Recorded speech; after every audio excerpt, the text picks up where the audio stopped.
الشيطان الرجيم بسم الله الرحمن الرحيم Assalamualaikum warahmatullahi wabarakatuh. Allahumma salli ala Sayyidina Muhammad wa ala ali Sayyidina Muhammad.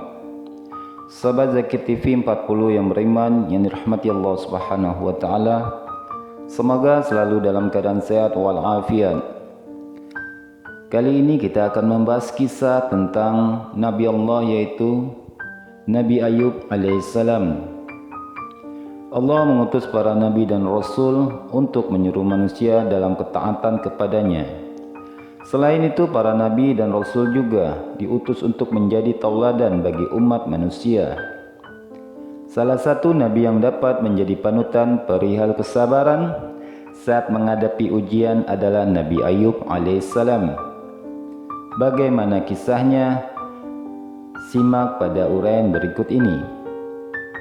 Sebelum kita menguraikan kisah Nabi Ayub alaihissalam, silakan klik tanda subscribe dan aktifkan loncengnya untuk mendukung channel kami. Terima kasih.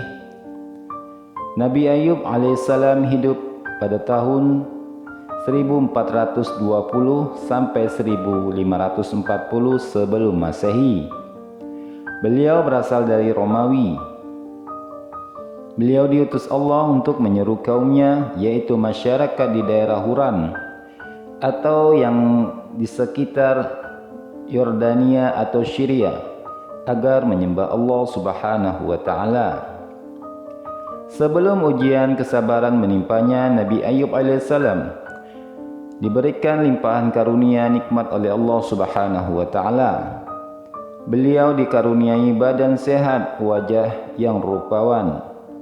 Beliau juga diberi anugerah berupa anak-anak keturunan yang baik dan seorang istri yang setia.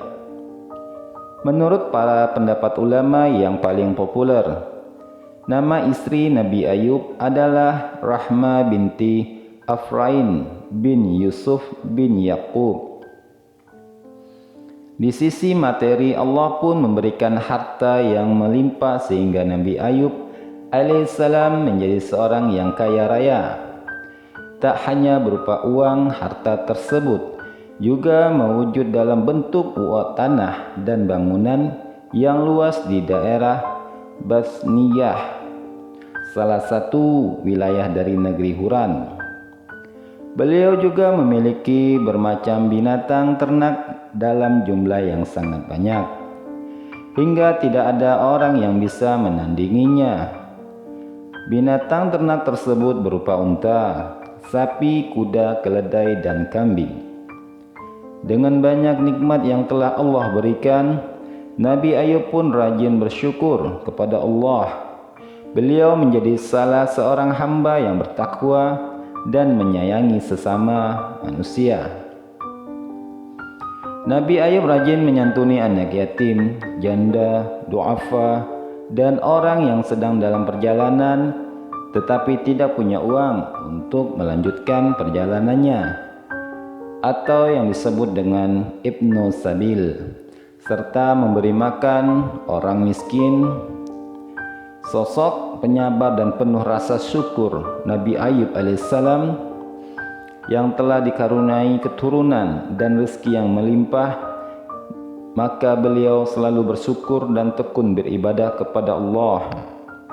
Hal itu membuat iblis iri. Ia meminta izin kepada Allah Subhanahu wa taala untuk menggoda keimanan Nabi Ayub alaihissalam. Apa yang akan dilakukan iblis kepada Nabi Ayub alaihissalam? Apakah iblis berhasil menggoda keimanannya? Mari kita simak bersama-sama. Sahabat Zakir TV 40 yang beriman yang dirahmati Allah Subhanahu wa taala. Nama Ayub alaihissalam disebut Allah bersama para nabi lainnya pada Al-Quran surah An-Nisa ayat 163. Sesungguhnya kami telah memberikan wahyu kepadamu, sebagaimana kami telah memberikan wahyu kepada Nuh dan nabi-nabi yang kemudiannya dan kami telah berikan wahyu pula kepada Ibrahim, Ismail, Ishak, Yakub dan anak cucunya Isa dan Ayub, Yunus, Harun dan Sulaiman. Dan kami berikan Zabur kepada Daud. Kemudian Allah menceritakan tentang ujian yang diberikan kepada Ayub dan bagaimana beliau bersabar menghadapinya. Sebagaimana firman Allah Subhanahu wa taala di dalam Al-Qur'an surah Shad ayat 41 sampai ayat 44. Dan ingatlah akan hamba kami Ayub ketika ia menyeru Tuhannya, sesungguhnya aku diganggu setan dengan penderitaan dan bencana. Allah berfirman, hentakkanlah kakimu, inilah air sejuk untuk mandi dan minummu. Dan kami anugerahi dia dengan mengumpulkan kembali keluarganya dan kami lipat gandakan jumlah mereka sebagai rahmat dari kami dan pelajaran bagi orang-orang yang berpikiran sehat. Dan ambillah seikat rumput dengan tanganmu, lalu pukullah dengan itu dan janganlah engkau melanggar sumpah. Sesungguhnya kami dapati dia Ayub, seorang yang sabar. Dia adalah sebaik-baik hamba, sungguh dia sangat taat kepada Allah. Allah memberi ujian kepada Nabi Ayub alaihissalam dengan mengambil kembali seluruh nikmat berlimpah yang dia berikan kepada beliau.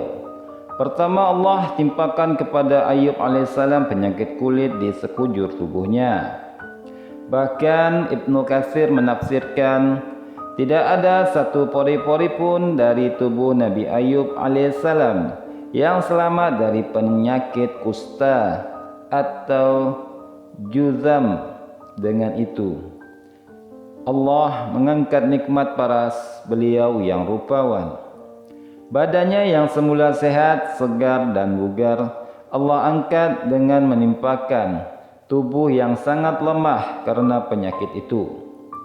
Saking lemahnya dikisahkan Nabi Ayub alaihissalam sampai tidak sanggup berjalan sendiri dan buang hajat ke kamar mandi, sehingga istri beliau harus menemani. Putra-putri beliau pun Allah ambil, semuanya meninggal dunia. Tak sampai di situ, harta Nabi Ayub yang berlimpah dan tak ada yang menandingi jumlahnya juga Allah tarik kembali. Nabi Ayub alaihissalam pun jatuh miskin. Ditambah dengan kondisi penyakitnya, semua orang menjauhi beliau. Nabi Ayub pun mengasingkan diri ke suatu tempat, hanya istri beliau yang senantiasa menemani.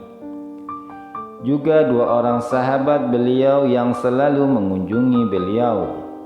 Para ulama pun berselisih pendapat mengenai berapa lama Nabi Ayub menjalani ujian tersebut. Ada yang mengatakan bahwa Nabi Ayub sakit selama 18 tahun. Dan ada juga yang berpendapat hanya 3 tahun saja. Sebagian ulama ada juga yang menyebutkan bahwa Nabi Ayub alaihissalam ditimpa musibah tersebut selama 7 tahun 7 bulan dan 7 hari. Namun Rasulullah SAW pernah bersabda, sebagaimana diriwayatkan oleh Anas bin Malik, tentang berapa lama waktu Nabi Ayub menjalani ujian ini. Sesungguhnya Nabiullah Ayub alaihissalam berada dalam ujiannya selama 18 tahun. Baik keluarga dekat maupun keluarga jauh menolaknya, kecuali 2 orang laki-laki dari saudara-saudaranya. Kedua saudara itulah yang selalu memberikan makan dan menemuinya. Sahabat Zakir TV 40 yang beriman yang dirahmati Allah Subhanahu wa taala. Kita lanjutkan kisah ini. Istri Nabi Ayub alaihissalam pun sangat kasihan melihat kondisi suaminya. Hingga pada suatu hari saat membawakan makanan untuk Nabi Ayub alaihissalam, sang istri mengusulkan sesuatu kepada beliau. Wahai Ayub, seandainya engkau mau meminta kepada Allah, tentu Dia akan memberimu jalan keluar. Demikian saran istrinya yang tak tega melihat Ayub alaihissalam sakit demikian lama. Namun apa jawaban Nabi Ayub? Beliau menolak dengan alasan yang luar biasa. Jawaban inilah yang menandakan betapa tingginya derajat keimanan Nabi Ayub alaihissalam. Kesabaran tingkat tinggi juga beliau perlihatkan melalui jawaban atas saran istrinya tersebut. Aku telah diberi kesehatan selama 70 tahun. Sakit ini masih diderita sedikit yang Allah timpakan sampai aku bisa bersabar. Sama seperti masa sehatku yaitu 70 tahun. Demikian jawaban Nabi Ayub. Jawaban tersebut juga sekaligus menjadi penegas bahwa hati beliau sama sekali tidak terpengaruh dengan ujian dahsyat yang Allah timpakan. Kedua sahabat yang masih setia mengunjungi dan membawakan makanan pun khawatir akan ujian yang menimpa Nabi Ayub alaihissalam. Terbesit dalam benak salah satu di antara keduanya bahwa ujian Nabi Ayub mungkin disebabkan karena dosa besar yang pernah beliau perbuat. Kegundahan itu pun disampaikan kepada sahabat yang lain. Kemudian sahabat itu menyampaikan kepada Nabi Ayub. Ketika mendengarnya beliau sempat sedih, tetapi beliau Nabi Ayub alaihissalam kemudian menceritakan kondisinya secara terbuka dan menampik prasangka itu. Walaupun ditimpa berbagai musibah, dimulai dari kematian anak-anaknya hingga seluruh harta benda, penyakit yang tak kunjung sembuh, Nabi Ayub alaihissalam justru menghadapi itu semua dengan penuh kesabaran. Sahabat Zakir TV 40 yang beriman yang dirahmati Allah Subhanahu wa taala, karena kesabaran Nabi Ayub yang luar biasa saat menjalani ujian tersebut, Allah pun menunjukkan jalan keluar. Allah menceritakan hal tersebut pada Al-Quran Surah Al-Anbiya ayat 83 sampai ayat 84. Dan ingatlah kisah Ayub ketika dia berdoa kepada Rabb-Nya, Tuhannya, ya Tuhanku, sesungguhnya aku telah ditimpa penyakit. Padahal Engkau Tuhan yang Maha Penyayang dari semua yang penyayang. Maka kami kabulkan doanya. Lalu kami lenyapkan penyakit yang ada padanya dan kami kembalikan keluarga kepadanya. Dan kami lipat gandakan jumlah mereka sebagai suatu rahmat dari kami dan untuk menjadi peringatan bagi manusia yang menyembah kami. Kisah tersebut sama dengan firman Allah pada surah Sad 41 sampai 44 yang barusan kita sampaikan di awal. Allah mewahyukan kepada Nabi Ayub untuk menghentakkan kaki beliau ke tanah. Kemudian dari sana Allah pancarkan mata air yang sejuk. Nabi Ayub pun bergegas mandi di air mata tersebut hingga sembuhlah penyakit kulit dari badan beliau. Allah juga memerintahkan kepada Nabi Ayub untuk meminum dari mata air tersebut. Kesejukan airnya kemudian mampu membasuh batin Nabi Ayub alaihissalam sehingga beliau kembali sehat bugar lahir dan batin. Kekuatannya pun kembali pulih, bahkan seperti tidak pernah sakit. Saat beliau hendak menemui istrinya, sang istri sempat tidak mengenali Nabi Ayub. Walaupun Nabi Ayub tampak sama seperti saat beliau sehat dahulu, sebetulnya sang istri mengingat postur dan wajah Nabi Ayub sebelum sakit. Akan tetapi dengan bayangan istri Nabi Ayub, beliau masih lemah dan berpenyakit kulit, sehingga ia tidak menyangka bahwa sang suami akan sembuh lebih cepat. Keduanya pun bersukacita mengucap syukur kepada Allah Subhanahu wa taala. Sesuailah dengan firman Allah pada surah Al-Anbiya dan surah Shad tersebut, bahwa dia juga mengembalikan anggota keluarga Nabi Ayub dengan jumlah yang berlipat ganda. Harta Nabi Ayub juga Allah kembalikan lagi sebagai hadiah atas keridhaan beliau menjalani ujian.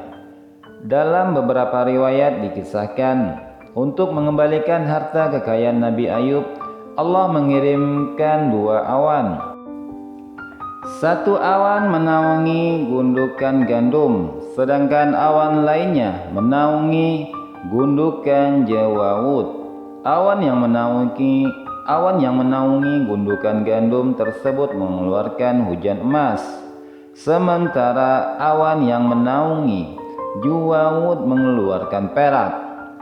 Dengan demikian harta Nabi Ayub pun kembali melimpah. Ada yang berpendapat dikisahkan Nabi Ayub memiliki 2 peti. Pendapat lain, 1 peti tempat penyimpanan gandum dan 1 lagi tempat penyimpanan jawawut. Allah mengirimkan kedua awan untuk menghujani peti gandum dengan emas hingga berlimpah. Awan yang satu lagi mengguyurkan perak ke peti jawawut hingga meluap pula. Tapi tak sampai di situ. Allah juga mengembalikan kekayaan Nabi Ayub alaihissalam dengan cara yang lain. Dalam hadis riwayat Bukhari, An-Nasa'i dari Abu Hurairah, Rasulullah sallallahu alaihi wasallam bersabda, manakala Ayub sedang mandi telanjang, sekelompok belalang dari emas jatuh kepadanya. Maka Ayub memunguti dan menyimpan belalang itu dari bajunya.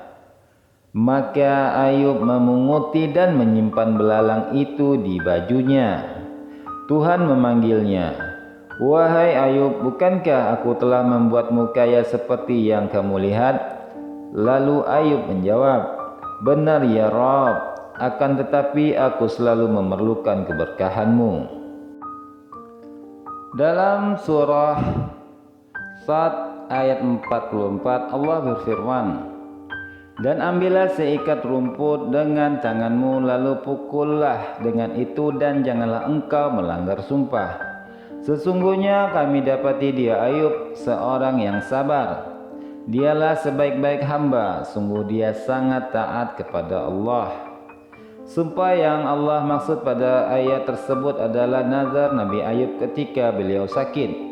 Nabi Ayub sempat mengucapkan nazar untuk memukul istrinya saat itu lantaran sang istri melakukan perbuatan yang tidak berkenan di hati beliau. Ada beberapa versi lain tentang kisah kesalahan istri Nabi Ayub tersebut. Versi yang pertama diceritakan bahwa setelah Nabi Ayub jatuh miskin dan sakit-sakitan, sang istri harus bekerja untuk memenuhi kebutuhan mereka berdua. Sang istri pun bekerja di rumah orang lain. Suatu hari sang istri terlambat pulang ke rumah sehingga Nabi Ayub marah. Akhirnya beliau mengucapkan sumpah tersebut. Di versi lain dikisahkan Nabi Ayub marah karena sang istri menjual tali pengekang kuda mereka. Hal tersebut terpaksa dilakukan istri beliau karena mereka tidak memiliki cukup uang untuk membelikan makanan. Akhirnya tali pengekang tersebut dijualnya untuk membeli roti. Setelah sembuh dan sehat kembali, Nabi Ayub alaihissalam teringat kembali dan akan nazar beliau kepada Allah tersebut. Namun beliau tidak tega memukul istrinya yang telah sepenuh hati merawat Nabi Ayub yang sedang sakit. Akan tetapi beliau juga harus menunaikan nazarnya.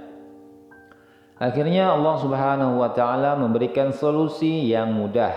Allah mewahyukan kepada Nabi Ayub untuk mengambil seikat batang gandum dan memukulkan ke istrinya 1 kali. Dengan demikian telah tunailah nazar Nabi Ayub alaihissalam. Kisah tersebut pun menjadi dasar untuk memberikan hukuman kepada mereka yang berbuat dosa. Menurut pendapat Imam Ahmad, memukul seorang pendosa yang terancam hukuman itu diperbolehkan. Misalnya memukul seorang pezina dan orang yang menuduh tanpa bukti yang valid. Mereka boleh dipukul seperti cara Nabi Ayub memukul istri beliau. Hal tersebut dilakukan agar si pendosa tidak celaka setelah dipukul. Pada masa Rasulullah SAW, hukuman seperti itu juga pernah dipraktekkan. Beliau pernah memerintahkan kepada para sahabat untuk menghukum seorang laki-laki sakit yang berzina. Rasulullah menyuruh para sahabat untuk memukul si laki tadi dengan satu janjang kurma. Dalam satu janjang tersebut terdapat 100 cabang. Dengan demikian satu pukulan saja sudah melaksanakan hukuman tersebut. Salah satu tujuan Allah mengutus para nabi dan rasul adalah untuk menjadi tauladan bagi umat manusia. Demikian pula Nabi Ayub, kisah beliau syarat hikmah yang dapat menjadi pelajaran berharga bagi kita semua. Ada beberapa poin yang dapat kita ambil dari kisah Nabi Ayub alaihissalam ini. Yang pertama, bersyukur dan bersabar kepada Allah Subhanahu wa taala. Lalu yang kedua, harta dan anak hanyalah titipan Allah Subhanahu wa taala. Yang ketiga ialah poinnya berprasangka baik kepada Allah Subhanahu wa taala. Lalu yang keempat, selalulah menggantungkan diri kepada Allah Subhanahu wa taala. Yang kelima ialah selalu melaksanakan nazar atau sumpah kepada Allah. Yang keenam ialah Allah akan memberikan balasan hadiah atas kesabaran hambanya. Mungkin itu saja yang dapat saya sampaikan tentang kisah Nabi Ayub alaihissalam. Semoga kita semua mampu mengambil hikmah dari kisah beliau. Kurang lebihnya saya mohon maaf. Wabillahi taufiq wal hidayah. Wassalamualaikum warahmatullahi wabarakatuh. Wallahu a'lam bishawab.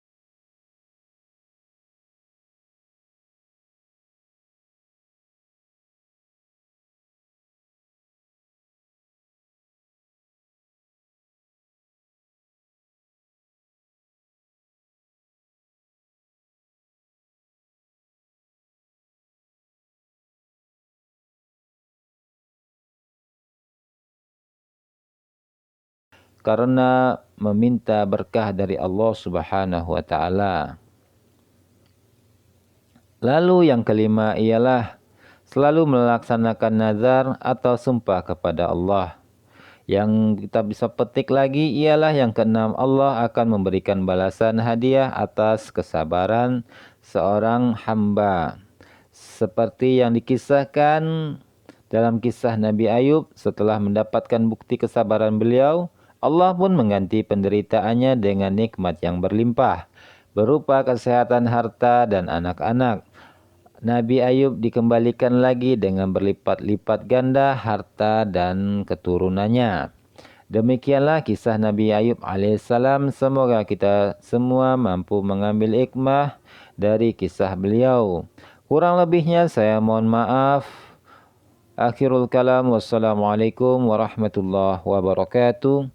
Wallahu a'lam bishawab.